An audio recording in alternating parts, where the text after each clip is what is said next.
Hello നമസ്കാരം. ജോപ്പൻ്റെ യാത്രയുടെ പുതിയ അധ്യായത്തിലേക്ക് ഏവർക്കും സ്വാഗതം.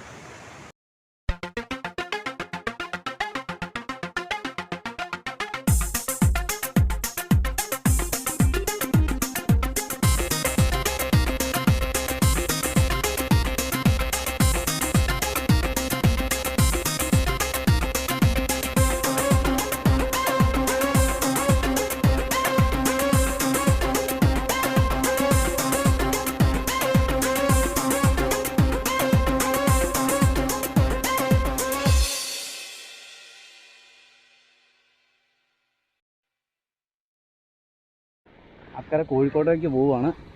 മലപ്പുറം ജില്ലയിൽ നിന്ന് കോഴിക്കോട്ടേക്കുള്ള യാത്രയാണ്. അപ്പോൾ ചെന്നിട്ട് ടിക്കറ്റൊക്കെ എടുത്ത് വരാം. ജങ്കാറിലാണ് പോകുന്നത്. അപ്പോൾ പോയിട്ട് വരാം.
വെച്ചാൽ മതി.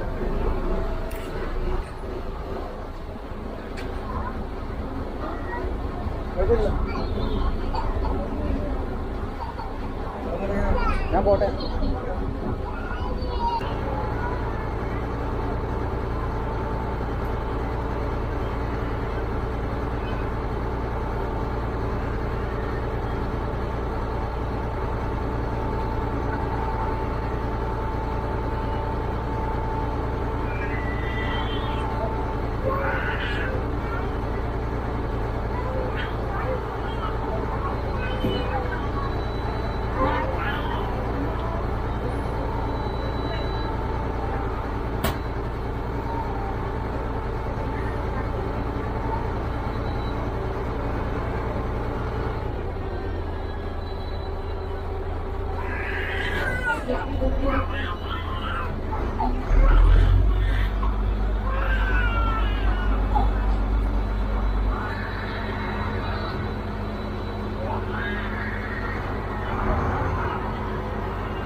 പോട്ടെ. ശരി എന്നാ. ശരി, ഓക്കെ ഓക്കെ.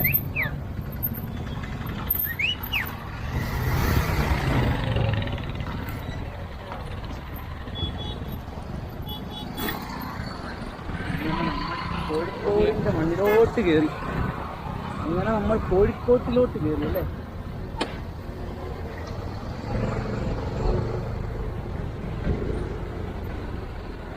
അപ്പോൾ ബീച്ചിൻ്റെ അവിടെ പോയിട്ട് കുറച്ച് നേരം ഇരുന്നിട്ട് തുണിയൊക്കെ ഉണക്കിയിട്ട് നമുക്ക് യാത്ര തുടരാം. അതാണ് അതിൻ്റെ ശരി, അത് തന്നെയാണ് ശരി. അപ്പോൾ കോഴിക്കോടിൻ്റെ മണ്ണിൽ, സാമൂതിരിയുടെ മണ്ണിൽ നമ്മൾ കാല് കുത്തിയിരിക്കുകയാണ്. അപ്പോൾ ഇനി അങ്ങോട്ട് കോഴിക്കോടൻ കാഴ്ചകൾ.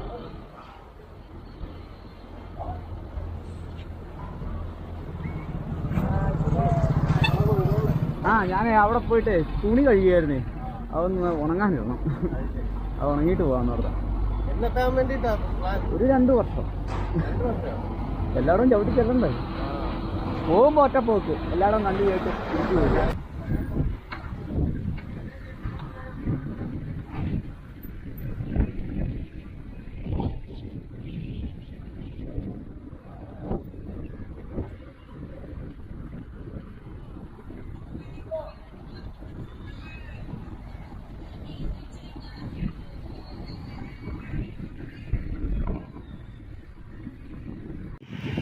അപ്പം നമ്മളിപ്പം ബേപ്പൂർ തുറമുഖത്താണുള്ളത്. ലക്ഷദ്വീപ് അഡ്മിനിസ്ട്രേഷൻ്റെ സാധനങ്ങൾ, ലക്ഷദ്വീപിലേക്കുള്ള സാധനങ്ങൾ കയറിപ്പോകുന്നത് ഈ തുറമുഖത്ത് നിന്നാണ് കൂടുതലും കയറിപ്പോകുന്നത്. അപ്പോൾ അഡ്മിനിസ്ട്രേഷൻ്റെ ഓഫീസൊക്കെയാണ് അകത്തുള്ളത്. അതുകൊണ്ട് നമുക്ക് അകത്തോട്ട് പ്രവേശിക്കാൻ പറ്റില്ല. ഇതൊക്കെ ആൾക്കാരുടെ വ്യക്തികൾ വീടുകളിലോട്ട് കൊണ്ടുപോകുന്നത്, വീടിൻ്റെ ആവശ്യങ്ങൾക്ക് കൊണ്ടുപോകുന്ന സാധനങ്ങളാണ്. ഇവിടുന്നാണ് കൂടുതലും സാധനങ്ങൾ കയറിപ്പോകുന്നത്. ഈ കിടക്കുന്ന ഓട്ടോറിക്ഷയിലൊക്കെയുള്ള സാധനങ്ങൾ കപ്പലിൽ കയറിപ്പോകാനുള്ളതാണ്. അവിടേക്കുള്ള ഗാർഹിക ആവശ്യങ്ങൾക്കും മറ്റുമുള്ള സാധനങ്ങളെല്ലാം ഇവിടുന്നാണ് കൊണ്ടുപോകുന്നത്. അപ്പോൾ നമ്മൾ കോഴിക്കോട്ടിൻ്റെ മണ്ണിലേക്ക് കയറിയതിന്, ബേപ്പൂർ സുൽത്താൻ്റെ നാട്ടിലോട്ട് കയറിയത്, ബേപ്പൂർ സുൽത്താൻ ആരാണെന്ന് നിങ്ങൾക്കറിയാമല്ലോ. നമ്മുടെ പ്രശസ്തനായ വൈക്കം മുഹമ്മദ് ബഷീറിനെ ആണ് ബേപ്പൂർ സുൽത്താൻ എന്ന് വിളിക്കുന്നത്. അപ്പോൾ ബേപ്പൂരിൻ്റെ ഈ പോർട്ട് ഇപ്പോൾ ലക്ഷദ്വീപിലേക്കുള്ള കപ്പലുകൾ എടുക്കുന്ന ഒരു പോർട്ടാണ്. അത് യാത്രാ കപ്പലുകളല്ല, ചരക്ക് കപ്പലുകളാണ്. ചെറിയ ചെറിയ ചരക്ക് കപ്പലുകൾ ഇവിടെ 2-3 കിടക്കുന്നുണ്ട്, പക്ഷേ അക്കരെ നിന്നാലേ കാണത്തുള്ളൂ. അപ്പോൾ ഇതിൻ്റെ അപ്പുറത്തെ സൈഡിൽ നമ്മുടെ ബേപ്പൂരുണ്ടാക്കുന്ന ഉരു, അതായത് പത്തേമാരി ഇറക്കിയിട്ടിട്ടുണ്ട്. അപ്പോൾ ആ പണിത പത്തേമാരി ഇറക്കിയിട്ടിരിക്കുന്നതൊന്ന് കാണാൻ പോവുകയാണ്.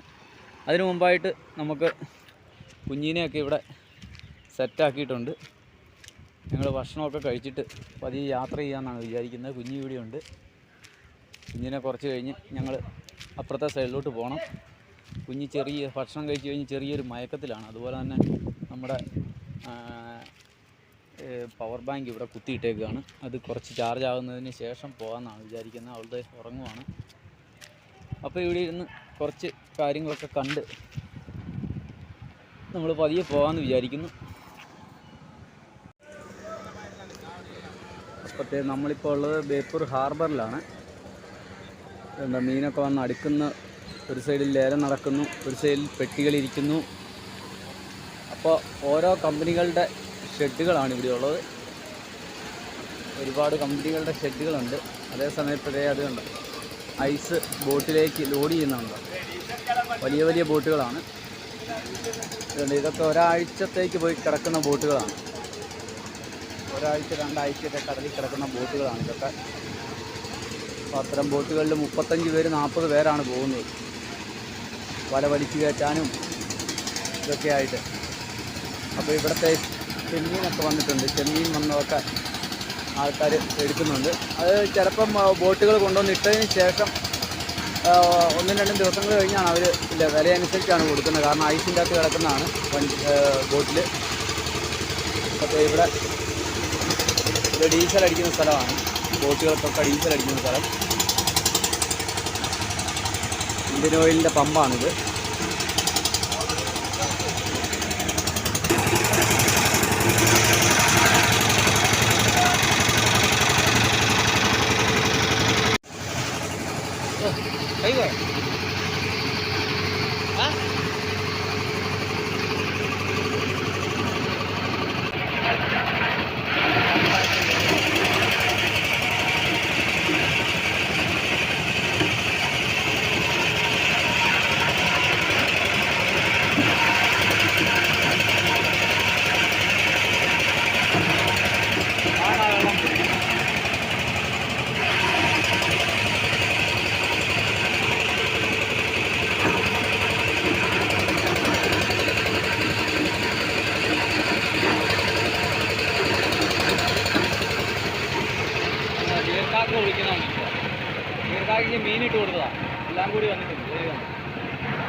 നീർക്കാക്കയ്ക്ക് മീനിട്ട് കൊടുത്തതാണ്. നീർക്കാക്കയുടെ കളി കണ്ടോ? വള്ളത്തേല ബാക്കി മീനിട്ട് കൊടുത്തതാ. അവർ വീതം വെച്ചാണ് മീൻ. ഇത് വീതമായിരിക്കും അല്ലേ? വീതമാണോ? ആ.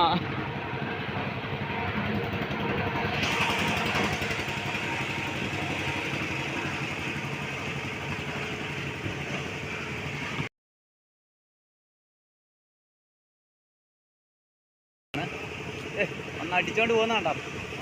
കഴിവന്മാരുടെ കളിയാണ് കണ്ടോ? ഇങ്ങനെ വേണം, എന്നെ വണ്ടിക്കൊണ്ട് പോവല്ലോ. ആടാ വാ,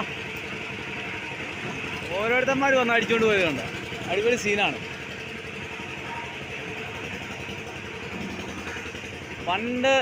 മുൻപ് ഞാൻ കുളച്ചലിൽ പോയ സമയത്ത് ഇതുപോലത്തെ ഒരു ബോട്ടിൻ്റെ അകത്ത് കയറി നിങ്ങളെല്ലാം എഞ്ചിൻ വരെയൊക്കെ കാണിച്ചതാണ്. ഓർമ്മയുണ്ടാവും, എൻ്റെ വീഡിയോ കാണുന്നവർക്കറിയാം. അപ്പോഴത്തെ നമ്മൾ ബേപ്പൂർ പോർട്ടിലൂടെയാണ് നടക്കുന്നത്. അപ്പോൾ ബേപ്പൂർ പോർട്ടിലെ മറ്റൊരു പമ്പാണിത്. ഇതെല്ലാം ഇന്ത്യൻ ഓയിലിൻ്റെ പമ്പാണ്.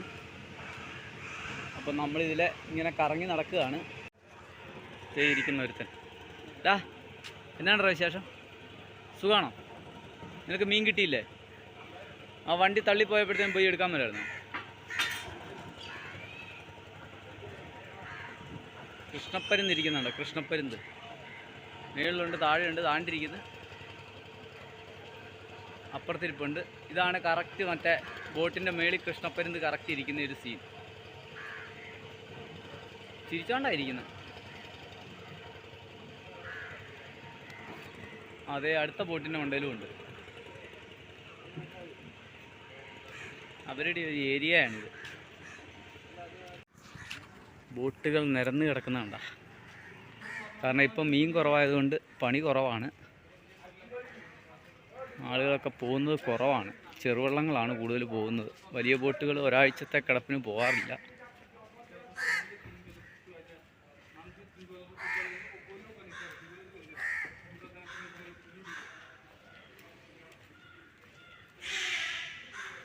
അതാരാണ്?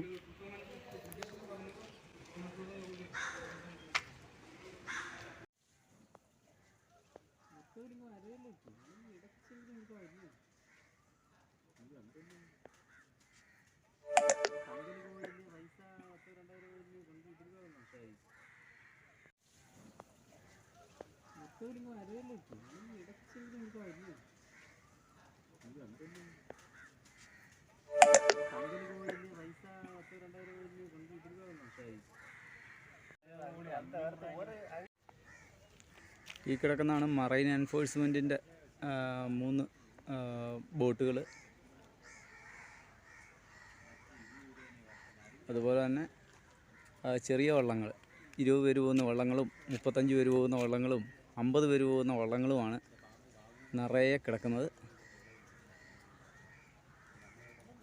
ദേശീയ പതാക കെട്ടിയിരിക്കുന്ന വള്ളങ്ങളാണ് അധികവും ദീർഘദൂരത്തേക്ക് പോകുന്നത്. മറ്റുള്ള ഈ ചെറുവള്ളങ്ങളിലൊന്നും ചിലത് മാത്രമേ ഉള്ളൂ ഇത് നമ്മുടെ ലൈനിലോട്ട് പോകത്തുള്ളൂ. അല്ലാതെ മറ്റു വള്ളങ്ങളൊക്കെ ഉള്ളിലാണ്. ഈ വള്ളങ്ങളൊക്കെ ലൈനിലോട്ട് പോകുന്നതാണ്. ഇതെല്ലാം വലിയ വള്ളങ്ങളാണ്. ആ കിടക്കുന്ന ചെറിയ വള്ളങ്ങളാണ് അധിക ദൂരം പോകാതെ നിൽക്കുന്നത്. ഈ വള്ളങ്ങളൊക്കെ ഈ വലിയ ബോട്ടുകളോട് ചേർത്ത് കിട്ടുന്ന ബോട്ടുകളാണ്. ഇതിലാണ് മീൻ നല്ല വല വലിക്കുമ്പോൾ നല്ല മീൻ കിട്ടുകയാണെങ്കിൽ ഈ വള്ളങ്ങളിലോട്ടാണ് മീൻ എടുക്കുന്നത്. അതിൽ നിന്നാണ് വല ഇറക്കുന്നത്. ഈ ഓരോ ബോട്ടുകളെയും അനുബന്ധിച്ച് 2-3 ചെറുവള്ളങ്ങൾ കൂടെ പോവും. അവ കരയിലേക്ക് മീനുമായിട്ട് വന്നുകൊണ്ടേയിരിക്കും ചാകരയുടെയൊക്കെ നേരത്ത്. അല്ലാത്ത സമയങ്ങളിൽ എല്ലാവരും സെപ്പറേറ്റ് ആയിട്ട് പോവുകയും ചെയ്യും. ഈ വള്ളങ്ങളൊക്കെ ഒരാഴ്ച 2 ആഴ്ചയൊക്കെ പുറംകടലിൽ കിടക്കുന്നതാണ്. അതുപോലെ തന്നെ മീൻ നന്നായിട്ട് അടിച്ചു കഴിഞ്ഞാൽ അന്നേരം ഇതുപോലുള്ള വള്ളങ്ങളിൽ അന്നേരം മീൻ ഇത് കരയിലേക്ക് കൊണ്ടുവരികയും ചെയ്യുന്നതാണ്. അങ്ങനെയുള്ള വള്ളങ്ങളാണിത്. ഇവിടെ വിവിധങ്ങളായ വള്ളങ്ങൾ കിടക്കുന്ന കാണാം. വലിയ ബോട്ടുകൾ, ചെറുവള്ളങ്ങൾ എല്ലാം ഉണ്ട്.